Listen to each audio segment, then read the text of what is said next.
जय माता दी। आप सभी का आपके अपने चैनल ज्योतिष भाई डॉक्टर कमला पांडे में हार्दिक स्वागत। आइए कथा को आगे ले चलते हैं। कार्तिक महात्म्य अध्याय 6 की बात करते हैं आज। आशा करती हूँ कि आप सब कथा को सुन रहे होंगे और पुण्य के भागी बन रहे होंगे, लोगों के साथ शेयर करेंगे, क्योंकि जितना अधिक कथा को पढ़ने सुनने का है उससे भी अधिक महत्व दूसरों को सुनाने का है। तो इसलिए पुण्य के भागी बने, मैक्सिमम शेयर करें। अध्याय 6। नारद जी बोले, जब 2 घड़ी रात बाकी रहे तब तुलसी की मिट्टी, वस्त्र और कलश लेकर जलाशय पर जाएं। कार्तिक में जहाँ कहीं भी प्रत्येक जलाशय के जल में स्नान करना चाहिए। गर्म जल की अपेक्षा ठंडे जल से स्नान करने से इस महीने में 10 गुना अधिक पुण्य मिलता है। उससे 100 गुना अधिक पुण्य घर से बाहर कुएं के जल में स्नान करने से मिलता है, और उससे भी अधिक पुण्य बावड़ी में, उससे अधिक पोखर में स्नान करने से, उससे 10 गुना अधिक झरनों में स्नान करने से, और झरने से भी अधिक पुण्य कार्तिक में नदी स्नान करने से होता है। उससे भी 10 गुना पुण्य वहां होता है जहां 2 नदियों का संगम हो, और यदि कहीं 3 नदियों का संगम हो तो वहां स्नान करने की पुण्य की तो कोई सीमा ही नहीं। स्नान से पहले भगवान का ध्यान करके स्नानार्थ संकल्प करना चाहिए। फिर तीर्थ में उपस्थित देवताओं को क्रमशः अर्घ्य, आचमन आदि देना चाहिए। अर्घ्य का मंत्र यहाँ पर हिंदी में आपको बता रहे हैं। अर्घ्य क्या है? हे कमलनाथ आपको नमस्कार है, हे जलाशय भगवान आपको प्रणाम है, हे ऋषिकेश आपको नमस्कार है, मेरे दिए अर्घ्य को आप ग्रहण करें। बैकुंठ, प्रयाग तथा बद्रिकाश्रम में जहाँ कहीं भगवान विष्णु गए वहाँ उन्होंने 3 प्रकार से अपना पांव रखा। वहां पर ऋषि, वेद, यज्ञों सहित सभी देवता मेरी रक्षा करते रहें। हे जनार्दन, हे दामोदर, हे देवेश, आपको प्रसन्न करने के लिए मैं कार्तिक में विधि विधान से ब्रह्म मुहूर्त में स्नान कर रहा हूँ। आपकी कृपा से मेरे सभी पापों का नाश हो। हे प्रभु, कार्तिक में महीने में व्रत तथा विधि पूर्वक स्नान करने वाला मैं अर्घ्य देता हूँ। आप राधिका सहित मेरा अर्घ्य स्वीकार करें। हे कृष्ण, हे बलशाली, हे राक्षसों का संहार करने वाले भगवान, हे पापों का नाश करने वाले भगवान, कार्तिक महीने में प्रतिदिन दिए हुए मेरे इस अर्घ्य द्वारा कार्तिक स्नान का व्रत करने वाले फल को मुझे प्रदान करो। तत्पश्चात विष्णु, शिव तथा सूर्य का ध्यान करके जल में प्रवेश कर नाभि के बराबर जल में खड़े होकर विधि पूर्वक स्नान करना चाहिए। गृहस्थी को तिल और आंवले का चूर्ण लगाकर तथा विधवा स्त्री को तुलसी की जड़ की मिट्टी लेकर स्नान करना चाहिए। लेकिन सप्तमी, अमावस्या, नवमी, त्रयोदशी, द्वितीया, दशमी आदि तिथियों को आंवला तथा तिल से स्नान करना मना किया गया है। शास्त्रों के अनुसार स्नान करते हुए निम्न शब्दों का उच्चारण करना चाहिए। जिस भक्ति भाव से भगवान ने देवताओं के कार्य के लिए 3 प्रकार का रूप धारण किया था, वही पापों का नाश करने वाले भगवान विष्णु अपनी कृपा से मुझे पवित्र बनाए। जो मनुष्य भगवान विष्णु की आज्ञा से कार्तिक व्रत करता है उसकी इंद्र आदि सभी देवता रक्षा करते हैं, इसलिए वह मुझको पवित्र करें।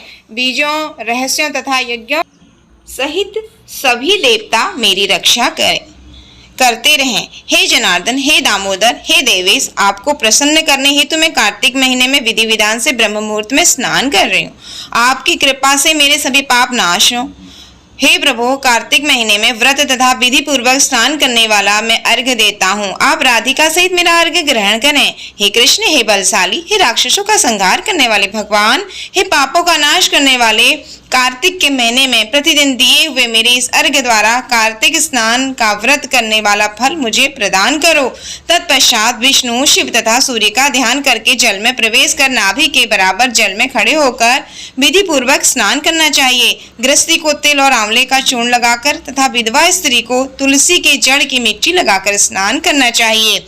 सप्तमी, अमावस्या, नवमी, त्रयोदशी, द्वितीया, दशमी आदि तिथियों को आंवला तथा तिल से स्नान करना वर्जित बताया गया है, यानी कि इन दिनों में नहीं करना चाहिए। इसके अलावा ही आपको इन चीजों का प्रयोग करना चाहिए। स्नान करते समय आपको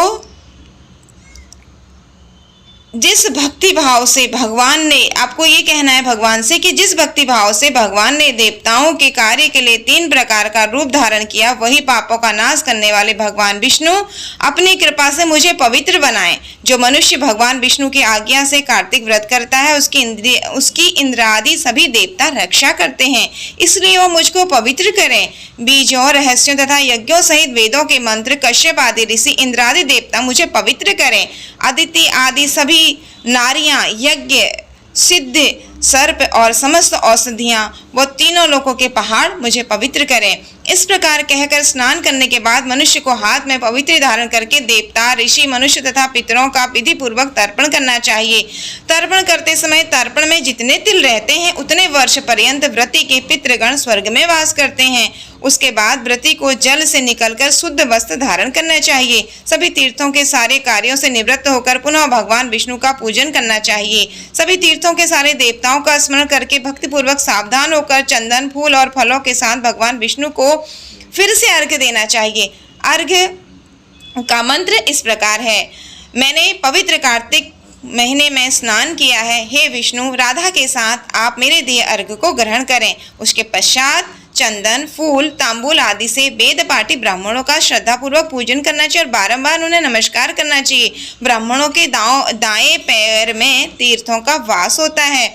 ब्राह्मणों के मुंह में वेद और समस्त अंगों में देवताओं का वास होता है। अपने कल्याण की इच्छा रखने वाले मनुष्य को इनका न तो अपमान करना चाहिए और न ही इनका विरोध करना चाहिए। फिर एकाग्रचित होकर भगवान विष्णु को प्रिय तुलसी जी की पूजन करनी चाहिए। उनकी परिक्रमा करके उनको प्रणाम करना चाहिए।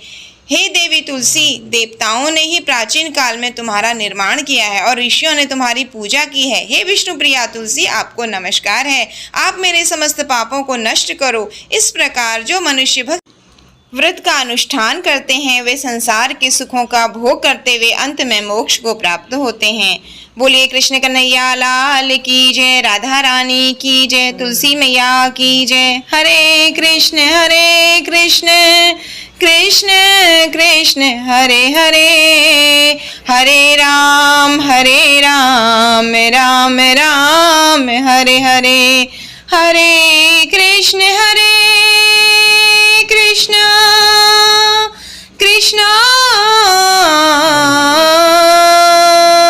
कृष्ण हरे हरे, हरे राम